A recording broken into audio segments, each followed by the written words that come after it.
In the 7th year of our engagement, Jiang Yangan decided to break off our betrothal. Li Mingyu, the heir of Prince Chen and his close friend, remarked, "Brother Jiang should have done this long ago, what a waste of all these years." That very night, the playboy heir perched on the wall of my courtyard, unable to contain his excitement. "Now that the engagement's off, I'll come to propose. Next time, I'll use the front gate." Jiang Yangan's face darkened. "What? Hello, everyone.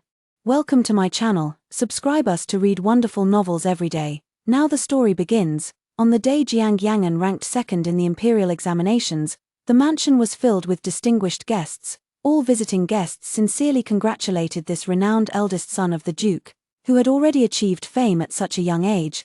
The Duke of Dinghua has been stationed at the frontier for years without returning home. His wife passed away 5 years ago, in this vast ducal mansion. Only Jiang Yangan and I have been relying on each other. The mansion hasn't been this lively in many years. Young Master Jiang must be riding high on your recent success in the imperial examinations.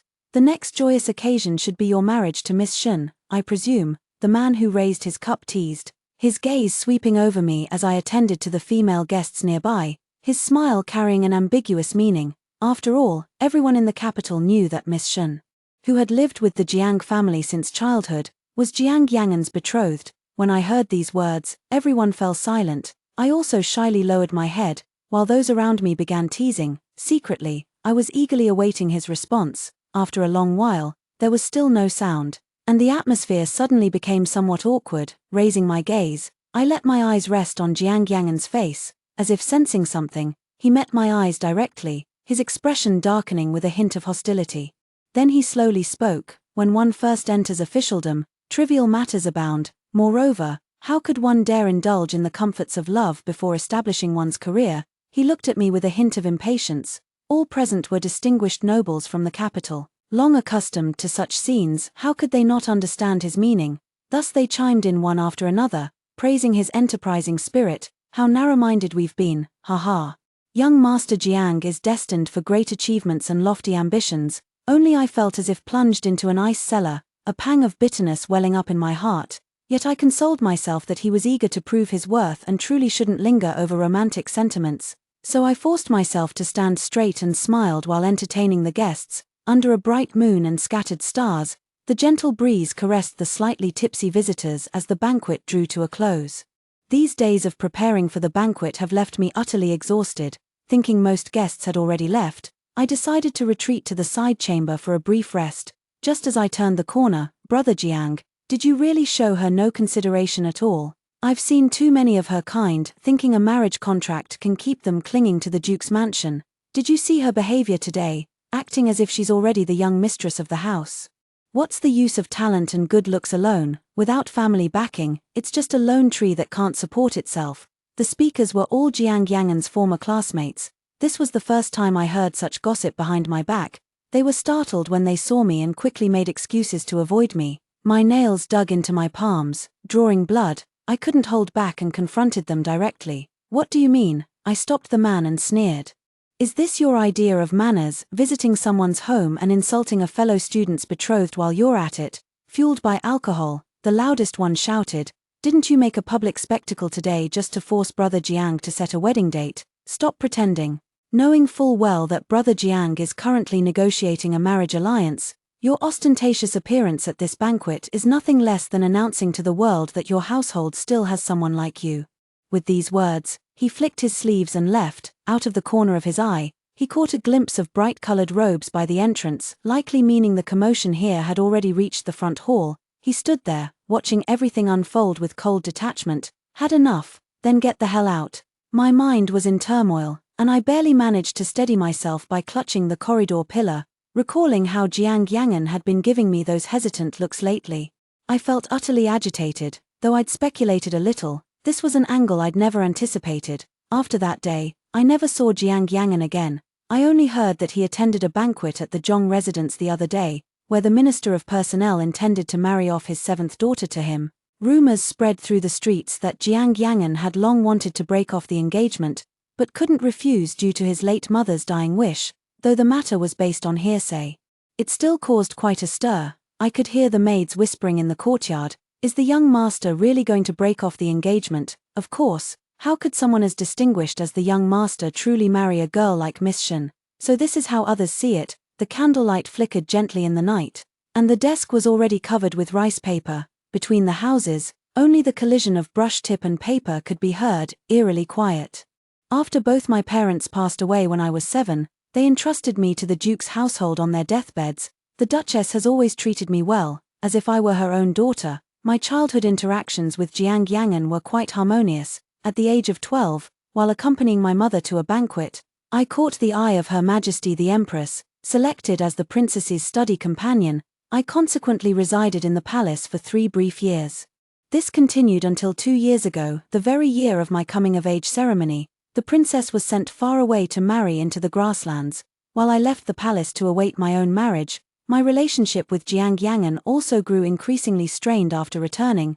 The wedding date was postponed again and again, as he would find all sorts of excuses to delay it. Now, he even believes I used a banquet to assert my status. I consider myself both talented and beautiful. With abilities and character that place me among the finest noble ladies in the capital, I truly believed I could become Jiang Yangan's best wife. Yet all they valued was my family background. I was only 10 years old when the betrothal was arranged. Her mother held my hand and looked at me with tender affection. Yaro Yi has always been steady and reliable.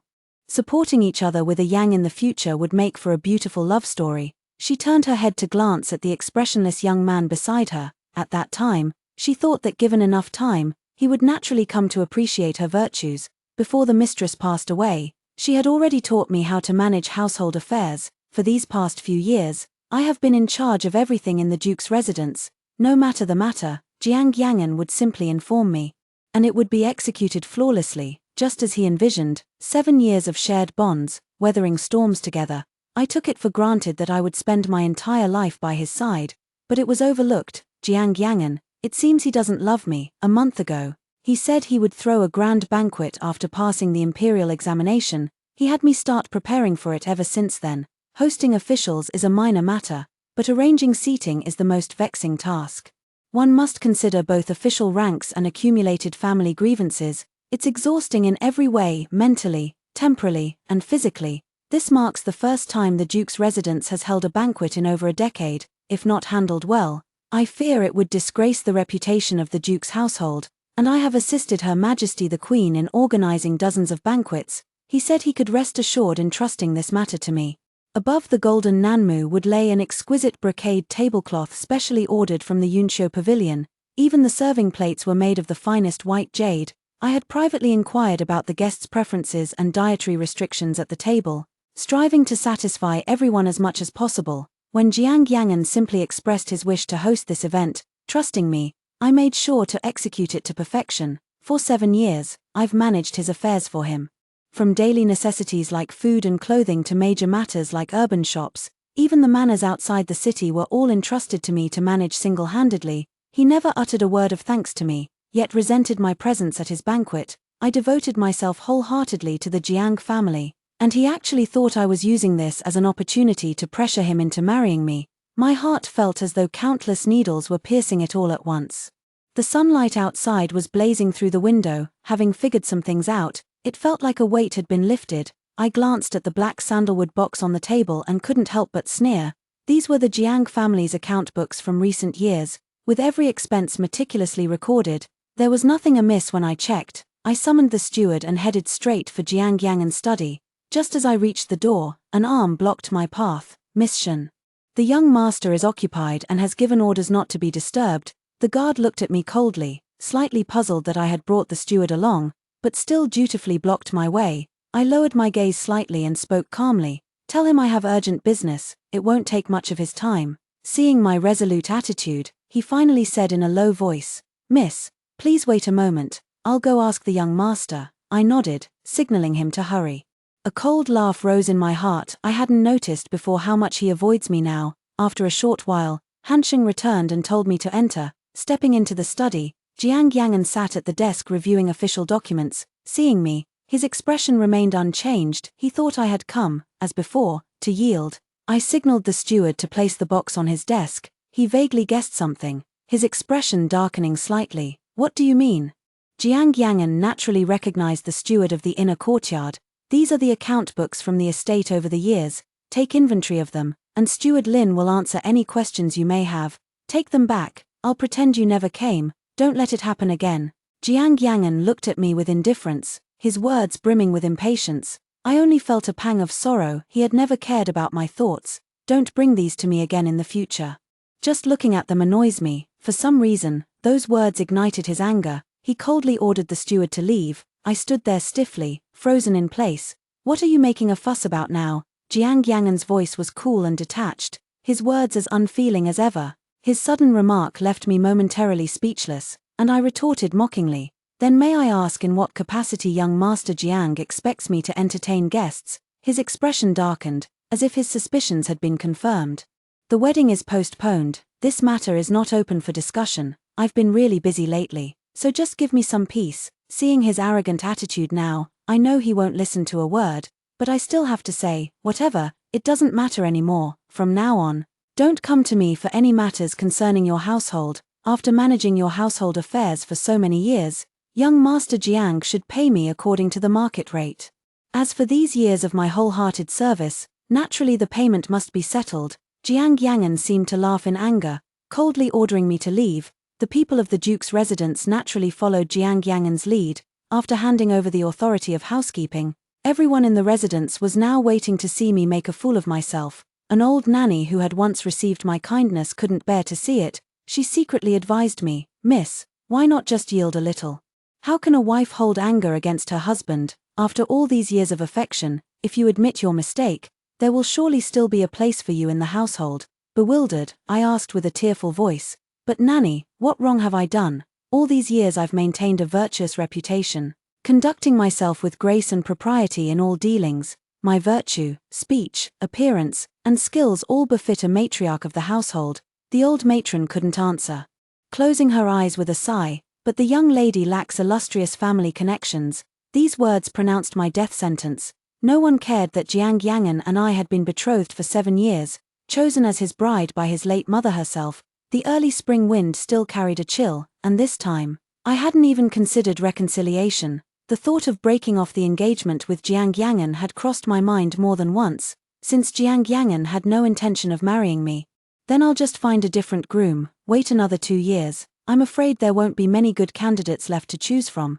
But after Jiang Yangan broke off our engagement, who in the capital would dare marry me now? I used to despise the days of family joy the most, because it was a warmth I had never possessed. I only wish my future husband would treat me with the same devotion as I love him. Just like ordinary couples in ordinary households, a peaceful and warm life is all I need. That's all I want, to have a home of my own, filled with my family. At night, a light rain began to fall, pattering softly on the eaves as the sky darkened outside. I don't have much, just the silver coins previously bestowed by the palace. I didn't take a single thing from the Duke's residence. After careful consideration, I don't want any further entanglement with him after breaking off the engagement. Years ago, Princess Chowning gifted me a residence in the capital. At that time, she said, "A woman must still have her own private property." I deeply agree with this sentiment, and over the years I've managed to save up quite a sum of silver. I know she pitied me for being alone, and after she was gone, I had no one else to rely on. Little did I know that it would now become the foundation for me to settle down. The house isn't large, just a single courtyard Seheyuan, but the location is excellent. The neighborhood residents were either wealthy or noble, and being right under the emperor's feet, safety was hardly a concern. Before parting, I decided to bid Jiang Yangan farewell. Turning down the long corridor, I passed the backyard and saw the garden filled with magnolia trees. Blossoms adorned every branch, and everywhere bore traces of my presence over the years. Adding a touch of melancholy, Han Sheng's eyes lit up with a flicker of surprise upon seeing me, visibly relieved. Though his expression quickly darkened as he whispered a warning, "The young master has been in poor spirits lately. A little coaxing from you should smooth things over." I shook my head at Han Sheng to indicate it was fine, then walked straight into the courtyard. Jiang Yangan was listening to the steward report on household expenses, his face stern, but it softened slightly when he noticed my arrival. With a wave of his hand, he dismissed them. Then he turned to me and spoke coldly. "Behave yourself these days. When father returns to the capital at year's end, I'll set the wedding date. Household affairs are still best managed by you. Since when do men oversee the inner courtyard? And one more thing, Jiang Yangan." I merely cut him off coldly. let's call off the engagement, I have no family. And when your mother arranged the marriage, she only gave me a jade pendant as a token. There's no other proof between us, I'll return the pendant to you. And these years I've spent managing the household affairs can be considered as repayment for your mother's kindness in raising me. His eyes fixed on me with growing anger, disbelief coloring his voice as he demanded, say that again, I said, we're even now, Shen Yaoi. Aren't you pulling this stunt now because you want to get married? Know when to stop, there's no benefit in continuing this tantrum. Where could you possibly go after leaving the Duke's mansion? The man's threat behind me still sounded casual, he was certain I would compromise. I simply found it absurd and bolted out the door without hesitation. With a sharp crash, the teacup that had been in his hand moments before shattered against the door, and I did not look back as I stepped out the gate. I turned for one last glance, the courtyard stretched deep without a trace of smoke or fire, desolate and cold, walking along the city's most bustling street. I soon arrived at the mansion I had seldom visited in the past. The plaque above the gate remained as simple as I remembered, pine and bamboo retreat. The old man sweeping in front of the door squinted slightly, trying to make out who had been standing motionless at the entrance. Uncle Fu, I called softly. My goodness, what brings you here today, young lady? Uncle Shu hurried over to greet me, welcoming me warmly. But what have you come to fetch? Hidden here is my private property. Every hasty visit in the past was only to retrieve something. I gazed at this courtyard, entirely and completely mine. I'll be living here from now on. I flashed Uncle Fu a radiant smile. Seeing this, Uncle Fu asked nothing. Instead, he simply smiled and said, that's certainly good. A house needs people living in it to have that warm, lived-in feeling. The furniture and furnishings inside the hall were all exceptionally well preserved. After inspecting the house thoroughly, I made a list of essential items to purchase later when going out. It had been a long time since I last strolled through the markets of the capital. All these years, I've kept the rules of the Duke's residence in mind at all times, amusing myself within the confines of the square courtyard. Now, there's no need to dwell on such thoughts anymore. The carriage turned directly onto the most bustling street in the capital. Shops stood in rows here, crowds surged. Vendors' cries rose and fell, and everyone's face radiated genuine joy. Seeing this, my heart was filled with joy too. I randomly walked into a rouge shop and picked out a few boxes. Has there been any happy occasion recently? I noticed some activity being organized on West Street. I casually asked while checking out, young lady, it's been a long time since you've come out, hasn't it? The shopkeeper's wife had a sharp eye. Just one look at my attire told her I was a sheltered maiden from a wealthy family. She explained with a beaming smile, the Crown Prince has returned. They say his travels have made him understand the hardships of the people better. He sought His Majesty's favor to exempt us from taxes for 3 years. So we common folk have been offering prayers for His Highness of our own accord. Crown Prince Li Jingchuan, the elder brother of Princess Chowning, we've crossed paths a few times. But my mind keeps recalling another person from the past. He left together with the Crown Prince back then. Does that mean he's returned as well? But that has nothing to do with me now. After breaking off the engagement with Jiang Yangan, I became just an ordinary woman in the capital. After returning from the errands, I sat quietly alone in the pavilion. I began to contemplate how to arrange things a little. I planned to plant some plum blossoms in the courtyard. Watching snow amidst them in winter would be most soothing. By then, we could also brew tea in the pavilion, which would be quite a unique experience. The money I've saved over these years is enough to last me a lifetime without worrying about livelihood. I spent a few leisurely days enjoying this carefree time. I began to ponder finding something to occupy myself with. Being alone for a short while is fine.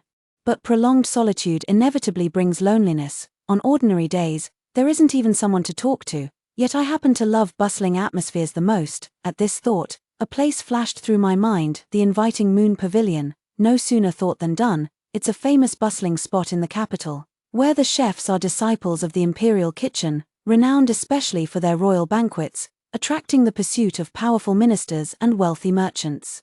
Outside the building, the vermilion tiles and glazed ceramics dazzle brilliantly. Inside, the paintings and calligraphy are exquisite, embodying the height of elegance. 2 years ago, I often visited this place with Princess Chowning. Now I'm revisiting this place alone. Miss Shen, what a rare guest. Haven't seen you in ages. Your usual spot. I hadn't expected the waiter to still remember me. I shook my head. Is your manager in? Tell him I'm here for the job interview. The waiter was taken aback. Miss, what kind of joke is this? You're the future young madam of the Duke's household. I looked troubled and spoke honestly. How could the Duke's eldest son truly marry a woman like me, with no family background? So the rumors circulating in the capital lately are true. How could he be so outrageous? This made the waiter both sympathetic and indignant. He muttered a few curses under his breath.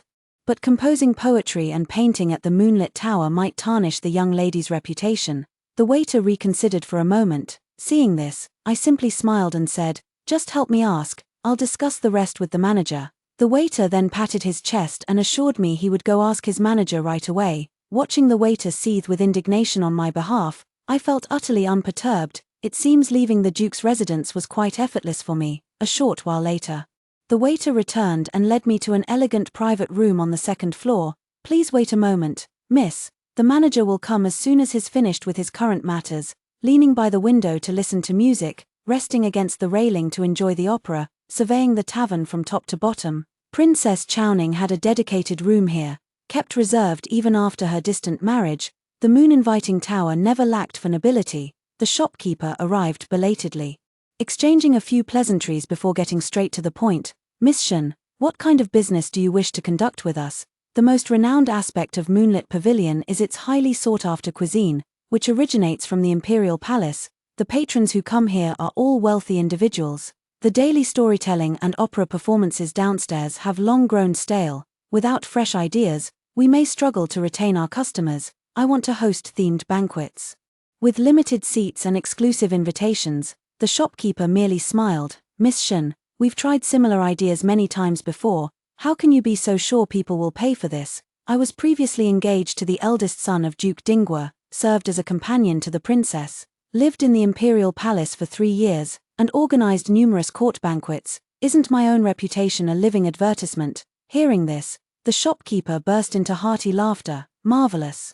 Truly marvelous. You are indeed a remarkable woman, miss." Seeing his reaction, I figured it must have worked. With your extensive experience and court background, joining our moonlit pavilion would be the icing on the cake. How long do you need to prepare, miss? As for the price, we can sit down and discuss it at length. The moonlit pavilion's proprietor had built a solid reputation over the years. Where there was profit to be made, cooperation could always be negotiated first. Though unfamiliar with market rates, I knew my own worth well enough to venture a figure. The shopkeeper and I struck a deal on the spot. Signing the agreement immediately, we agreed that I'd return in 3 days to deliver the plan. When the information dissemination would begin, everything was proceeding with uncanny smoothness. Busy all day with banquet preparations, starting over, then starting over again, he was utterly absorbed in it, never tiring of the process. Jiang Yangan had recently been assigned an official post and was overwhelmed with work day and night. The weight of years-old documents alone was enough to suffocate him, leaving no room for other thoughts. Yet it was never the village matrons coming to the ducal mansion to weep and accuse others of embezzling silver, or it was the capital shops running deficits with no solution in sight. Only then did he realize how vexing domestic trivialities could be, with his political duties so demanding. How could he possibly manage these petty matters daily? Has Shen Yaoi still not returned? Jiang Yangan felt somewhat irritated and summoned Hansheng. Not yet. Where did she go after leaving? Hansheng thought to himself that this was bad, but answered with a stiffened scalp. Miss Shen is currently living on Evergreen Lane. Evergreen Lane is located in a bustling area, frequented by dignitaries and nobility. I reckon Shen Yaoi rented there out of spite, after all. Where would she get the money to buy property in that neighborhood? They're right, this is just Shen Yaoi's usual trick. She had no relatives or friends in the capital, so she'd likely come back obediently within a few days and never cause trouble again. He had seen too many people like her since childhood. Thinking a mere marriage contract could bind her to the Duke's household, she hadn't even married in yet and was already putting on airs. Who knew how she'd act after the wedding? He couldn't let her gain the upper hand over him. He comforted himself with such thoughts. Just then, a friend invited him to a gathering at Moonlit Pavilion, claiming to have prepared a surprise for him. Moonlit Pavilion. The hall was staging yet another play about repaying kindness with ingratitude today. A commoner unintentionally did a noble a favor, leaving behind an orphaned girl who harbored delusions of climbing the social ladder by insisting on marrying the noble's son, the young master. A phoenix among men, found it difficult to refuse due to the debt of gratitude. From the pavilion came thunderous applause, with cheers ringing out incessantly. This play is practically a reenactment of Brother Jiang and Miss Shen's story. Miss Shen has schemed for years just to marry into the Duke's household. Now that the engagement is called off, How will she ever recover her standing? Brother Jiang, you're still too kind-hearted for dragging it out till now, all these years. She's been thriving in the imperial palace by riding on the prestige of the duke's residence, who says men are always reticent. When they start gossiping, what's left for women to do? Seated on the pavilion were Jiang Yangan and his pack of good-for-nothing friends. Amidst the crowd's disparaging remarks and wild conjectures, he sat there calmly, not uttering a word. It seems this play was specially chosen for me, coinciding perfectly with today's discussion about the banquet. Except that both my parents were warriors who died on the battlefield. Kindness, relying on the duke's mansion. I simply find it utterly ridiculous. What does a duke's mansion count for in the eyes of the noble ladies within the palace walls? When I first entered the palace, the slightest misstep would earn me kneeling punishments or beatings. Yet after I painstakingly climbed my way to become the princess's confidant through my own efforts, somehow it's now credited to the duke's mansion. What truly impressive prestige indeed. Just as he was about to mock, suddenly a man darted out from the crowd. Jiang Yangan, did you really call off the engagement? The crowd stared in shock at the man who had suddenly appeared. He immediately stood up to greet him respectfully. The man remained unmoved and repeated his question to Jiang Yangan. Jiang Yangan, feeling uneasy under the intense gaze, replied awkwardly, Upon hearing this response, he seemed quite satisfied. With a look of certainty, he grasped Jiang Yangan's hand and sighed with emotion. You should have done this long ago, brother Jiang, wasted all these years for nothing. No sooner had the words been spoken than he grabbed a nearby stool and swung it at the man who'd been the loudest.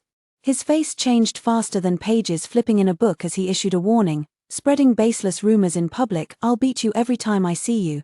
Though no one knew which remark had provoked this madman, none dared utter a word. Jiang Yangan and others supported the injured man and escorted him to the medical clinic. Through the pavilion's elegant latticework, I accidentally met his gaze. He arched a brow at me with a smirk and strode forward in long steps. I stared at him in bewilderment. What was he barging in for? If I were Shen Yaoi, I would have called off the engagement long ago. I thought you'd be married to Jiang Yangan 2 years ago, yet here you are, still unwed even after my return. Touched by the memory, I stared at him in surprise, having believed our paths would never cross again in this lifetime. My former acquaintance, Li Mingyu, heir to the Prince of Chen. Li Mingyu paid no heed and continued.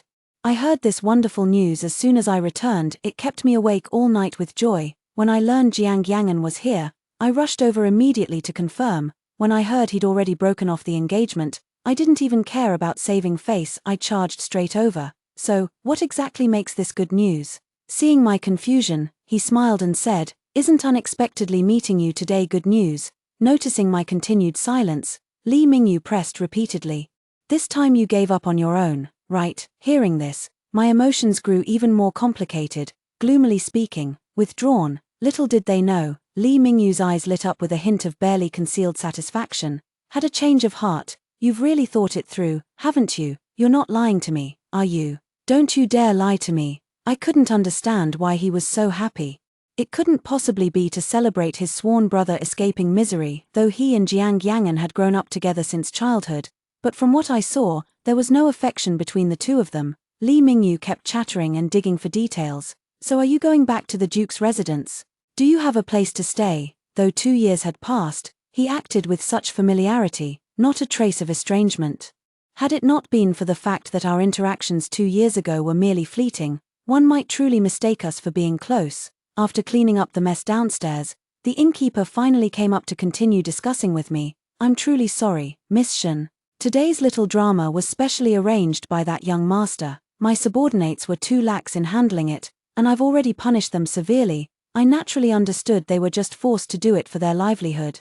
So I nodded in understanding. How much power do common folk at the bottom really have, since he enjoys arranging plays so much? Perhaps someday this young master will personally arrange a few scenes for him as well. Li Mingyu's voice came from behind, his tone lazy with a hint of weariness. Only then did the shopkeeper notice this troublemaker's presence. Shuddering in fright, I waved my hand helplessly, signaling that I had no idea either, thanks to the commotion. I finally had time to discuss the banquet preparations with the shopkeeper. Following the 4 seasons of spring, summer, autumn, and winter as the general theme, 10 guests are invited each month to experience a palace banquet. The ambience, scenery, dishes, and themes all vary according to the season. To receive an invitation, one must spend a certain amount at the establishment. The theme of each banquet is personally arranged by me, today. With Jiang Yangan and his crew causing trouble at the tavern, the city must be abuzz with gossip. I instructed the innkeeper to use this for publicity. No doubt many busybodies will come sniffing around. The news spread quickly, stirring widespread curiosity. People flocked to see the palace banquet hosted by the former fiancé of the Duke of Dinggua's household and the princess's study companion. A spot that everyone fights for is truly rare, and naturally, I can make sure their efforts aren't in vain. Before the banquet began, an uninvited guest arrived. Jiang Yangan had been waiting in the estate for days, and as I hadn't returned for so long, he grew restless. Who knows which inn she's hiding in, living it up all on the Flower Duke's money. Han Sheng saw the ashen expression on his young master's face and was reminded of the recent rumors circulating in the capital. After much hesitation, I finally told him. Jiang Yangan halted abruptly upon hearing this, his expression growing even darker. I called Han Sheng to come with me to pick her up.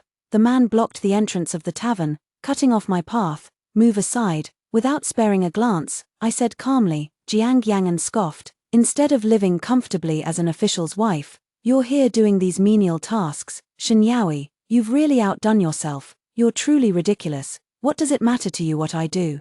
Seeing that I remained unmoved, he softened his tone for once. Yao, it's not too late to stop now. If you come back with me, I'll immediately choose an auspicious day, and you'll still be my wife, living in comfort every day. I just stared at him with amusement. Jiang Yangan, what on earth is going through your mind? There's no possibility between us anymore. She pushed him aside with her hand and walked away. He had expected me to be overwhelmed with gratitude. But when he didn't see the reaction he anticipated, Jiang Yangan froze momentarily, while the onlookers in the crowd began to whisper and point. Jiang Yangan's humiliating retreat from the scene only added more excitement to the banquet. The 10 guests at the banquet couldn't stop marveling, each one praising the brilliance and magnificence of the event. Shen Yaoi's name once again spread far and wide throughout the capital. This time, it wasn't as the princess's study companion, nor as the betrothed of the duke's household, simply as Shen Yaoi. The seasonal feasts at Moon Inviting Tower were so sought after that some even paid exorbitant prices for seats. On a chilly night, in utter silence, she admired the moon alone in the courtyard. Before my eyes rose the image of that day in the building, where the young man stood tall as jade by the lamplight, stepping before me amidst the surrounding clamor and saying with unwavering determination, Shen Yaoi, is it true that you've broken off your engagement with Jiang Yangan? The noise around us was overwhelming, and I barely caught his words. He cut me off. Just tell me, do you wish to have a home of your own? Of course I do. Then it's settled. In this entire capital, who else but me, Li Mingyu, is worthy of you? When he looked at me with such earnestness, I felt momentarily confused. A rustling sound came from the courtyard, interrupting my thoughts. Following the noise, the movement seemed to be coming from the wall nearby. I was just about to step forward to investigate, yet the man who had been laughing and talking in broad daylight was now perched on my wall, spotting me. His words brimmed with unconcealable excitement. You weren't lying to me, right? The engagement's really been called off. Now that the engagement's off, I'll come to propose. Next time, I'll use the front gate. I got a bit too excited and came to confirm with you. Before I could respond, the youth turned and left. I hadn't expected Li Mingyu to say such words. Chen Prince's heir Li Mingyu likes me. I never knew. Painting the Lingyan Pavilion, ascending the Sweet Springs Palace, since ancient times glory and fame belong to the young.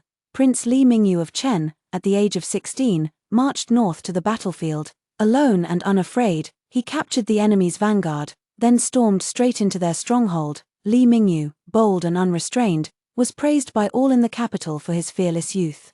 After returning to the capital, he set aside his military merits, content to be a leisurely and carefree heir. I first met him when I was 12, serving as the princess's study companion. In the imperial palace, he was undoubtedly the most mischievous troublemaker, yet he happened to be the grandson most doted upon by the Empress Dowager, basking in endless favor. When I first entered the palace, I was given countless warnings. Stay far away from that ill-omened star. When Li Mingyu was displeased, no one could change his mind. During those 3 years, my interactions with him could be counted on one hand. I am already Jiang Yangan's betrothed. I exhausted every means to maintain my engagement with Jiang Yangan. 6 months later, the slanderous gossip about my broken engagement had long since vanished without a trace.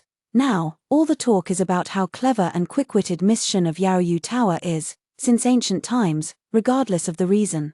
The path for a woman after being rejected in marriage was almost completely blocked. There would always be people spreading rumors and causing trouble. I have paved a brand new path for women, and Li Mingyu gradually became a frequent visitor to my residence. I plant trees while he digs the earth. I arrange flowers as he hands me the scissors. In casual conversation, I merely mention how splendid the crabapple blossoms have been lately. He then splurges a fortune at Baoyu Pavilion to buy the crabapple hairpin all the noble ladies of the capital are vying for, just to see me smile. In less than half a day, the entire capital was abuzz with rumors. The Prince of Chen's heir spared no expense to win my favor. He even declared that anyone who offered strategies or pledged allegiance would be generously rewarded by Li Mingyu without fail. Facing his beaming smile that begged for praise, in a daze, I seemed to recall our first meeting. When I first entered the imperial palace, I had offended Princess Chowning and was scalded by hot tea until my hands turned red. Hiding behind a rockery, I sobbed quietly. Li Mingyu saw me and said, "Hiding behind a rockery to cry won't help."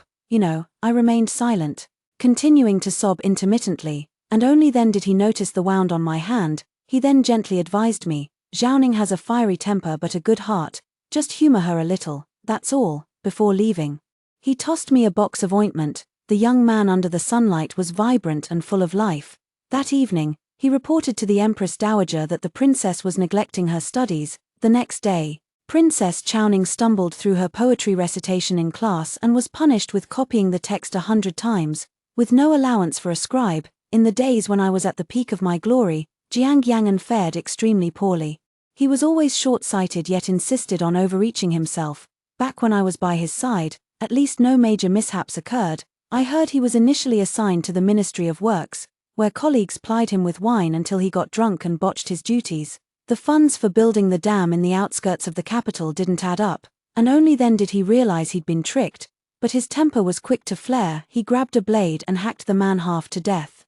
The emperor was furious and ordered him thrown into prison, startling the Duke of Dingwa stationed at the distant border into pleading for mercy with tears and snot streaming down his face. His aunt, the empress, knelt outside Yanqing Hall for hours, praying only for his safety. His Majesty finally dismissed him from his post and released him, considering the hardships Duke Dingwa had endured guarding the border for years and out of respect for the empress. To be honest, I'm truly envious.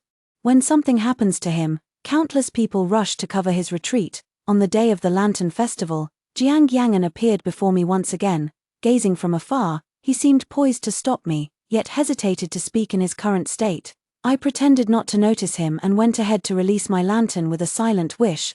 Dongmenju's pastries, Baoyulu's trendiest jewelry. Li Mingyu sent them over in endless variations, yet when he held out steaming peach blossom pastries, his eyes crinkled with such genuine delight.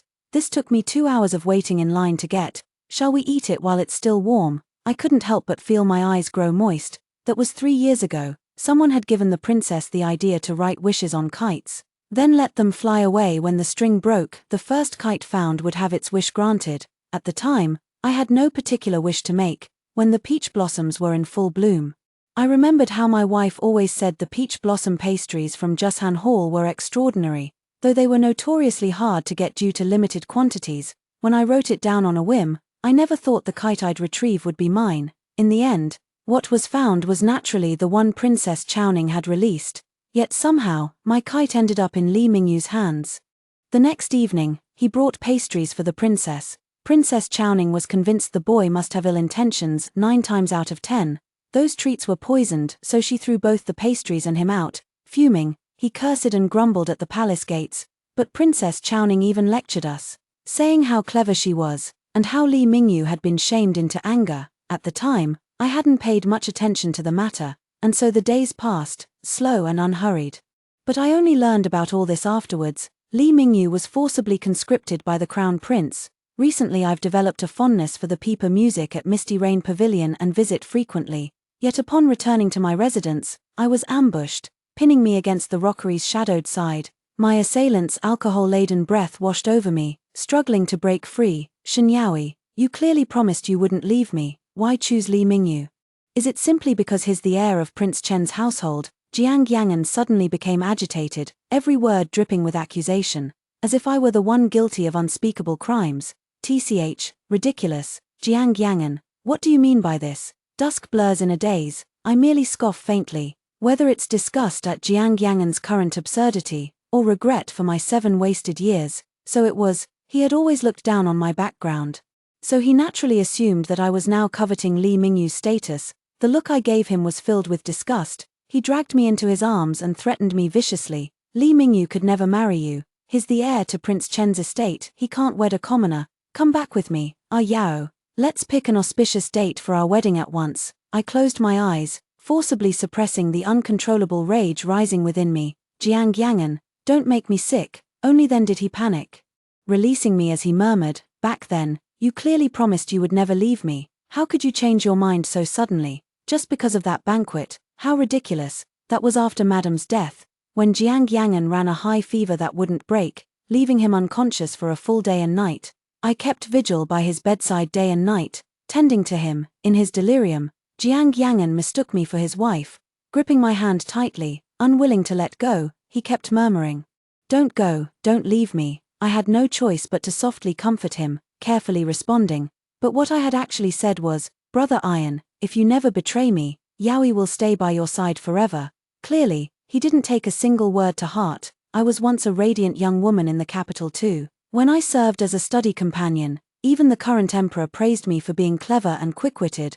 Back then, many families had already inquired about my marriage prospects, but I liked him. That was all. Now when I mention him, it feels like a fishbone stuck in my throat, too painful to speak of. In May, the capital was drenched by a heavy rain. These days have been eerily calm, like the stillness before a storm. Yet I received an invitation from the royal mansion. The hostess of this banquet, Princess Mingyi, Li Xinyu. She is Li Mingyu's only younger sister, and utterly doted upon. Previously at the palace, Princess Chowning didn't get along with her, and I had even less interaction with her. These days, though I've been indulging in Li Mingyu's gentle affections, but in my heart, I just thought, I'll take it one step at a time. In the past, as Jiang Yangen's fiancé, I had attended many such occasions. Now, as Shinyaoi, it made no difference to me. Yet I was mistaken. Princess Mingyi warmly took my hand and began chatting casually as if we were old friends. The princess consort Chen smiled warmly as she shared with me stories of Li Mingyu's past. When Chowning got married, everyone said her study companion would marry too. Yu was so angry he left the capital overnight. That child never tells me anything. Had I known it was you, I would have written to summon him back sooner. In the evening, Li Xinyu dragged a reluctant Li Mingyu to the courtyard. The young man's handsome face was covered in bruises. Getting beaten is getting beaten. My mother says I'm immoral for trying to steal someone's sweetheart. I just thought he'd gone to pick a fight with Jiang Yangen. As I helped him inside to apply medicine, he was actually delighted, saying, I never knew getting hurt could feel this good. Ouch. Hearing this, I pinched him. Completely ignoring Jiang Yangen, who was beaten black and blue outside, collapsed across the street watching us. At the time when my affair with Jiang Yangen became the talk of the town, in my heart and eyes, there was only Jiang Yangen. Just as I clearly remembered Jiang Yangen's habits and preferences, Li Mingyu remembered me. I didn't need some haughty and noble young lord to descend from his pedestal for love, nor do I like to see that spirited young man lose his edge. I only wish for someone to stay by my side, so that the world may remember I was once here. For 10 miles down the long street, the betrothal gifts from Prince Chen's mansion covered the road. I married a man whose eyes held only me. The end.